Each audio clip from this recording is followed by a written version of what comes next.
तो सबसे पहले जान लेते हैं कि रिप्रोडक्शन होता क्या है, मतलब कि ये रिप्रोडक्शन जो शब्द है इसका मतलब क्या होता है। तो भाई रिप्रोडक्शन एक प्रक्रिया होती है, एक प्रोसेस होता है जिसमें एग्जिस्टिंग ऑर्गेनिज्म, मतलब कि जो आज के समय में जो एग्जिस्टिंग ऑर्गेनिज्म है वो आपस में रिप्रोड्यूस करते हैं, मतलब कि आपस में मेट करते हैं, जिससे वो अपने ही जैसे ऑर्गेनिजम्स को जन्म देते हैं।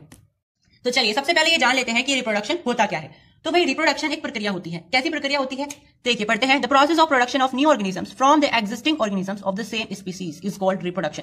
मतलब कि एक ऐसा प्रोसेस होता है रिप्रोडक्शन जिसमें जो ऑर्गेनिज्म प्रेजेंट है वो आपस में मेट करके अपने ही जैसे अपने ही स्पीसीज के ऑर्गेनिजम्स को जन्म देते हैं। समझ में आई बात। एग्जाम्पल के लिए आपके पेरेंट्स भी ह्यूमन बींग्स थे, उन्होंने मेट किया और आपको जन्म दिया, तो वो आपके मतलब आप अपने पेरेंट्स के जैसे ही दिखते हैं, मतलब कि आप भी इंसान ही हो। ठीक है, ऐसा तो नहीं होता है कि इंसान मेट करेंगे और इंसान कबूतर को जन्म देंगे, ऐसा तो नहीं होता है। इंसान अगर मेट कर रहे हैं तो इंसान को ही जन्म देंगे, छोटे से बेबी को जन्म देंगे। ठीक है, तो रिप्रोडक्शन एक ऐसा प्रोसेस होता है जिसमें अगर अपोजिट सेक्स के ऑर्गेनिजम्स रिप्रोड्यूस मेट करते हैं तो वो उनके जो स्पर्म है गैमेट है, वो आपस में फर्टिलाइज होकर के जाइगोट का फॉर्मेशन करते हैं, और वो जाइगोट फिर आने वाले समय में धीरे धीरे एक पर्टिकुलर टाइम पीरियड के बाद बेबी के फॉर्म में इवॉल्व होता है और डिलीवरी होती है। तो उस बेबी को हम बोलते हैं ऑफस्प्रिंग। ठीक है, मतलब कि जो ऑर्गेनिज्म मेट कर रहे हैं उनको हम बोलते हैं पेरेंट्स, और जो बच्चा जन्म होकर के आएगा उसको हम बोलते हैं ऑफस्प्रिंग्स।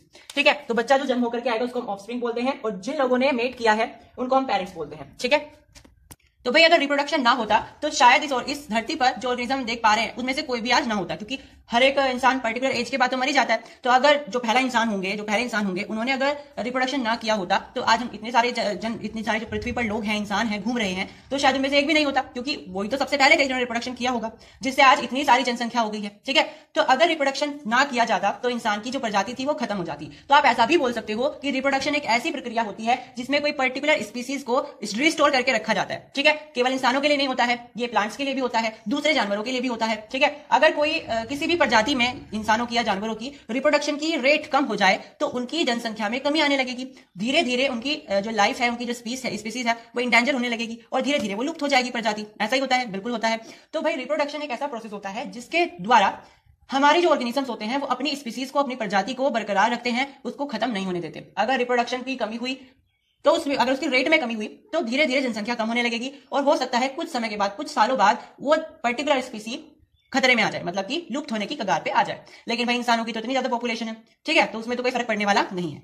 तो अगर हम शॉर्ट में समराइज करें तो रिप्रोडक्शन एक ऐसा प्रोसेस होता है जिसमें नए ऑर्गेनिजम्स को जन्माया जाता है, उनका प्रोडक्शन किया जाता है एग्जिस्टिंग ऑर्गेनिजम्स के द्वारा। कैसे किया जाता है, क्या प्रोसेस होता है, वो हम आगे इस चैप्टर में पढ़ने वाले हैं, प्लांट्स का भी और ह्यूमन बींग्स का भी। ठीक है, या फिर आप बोल सकते हो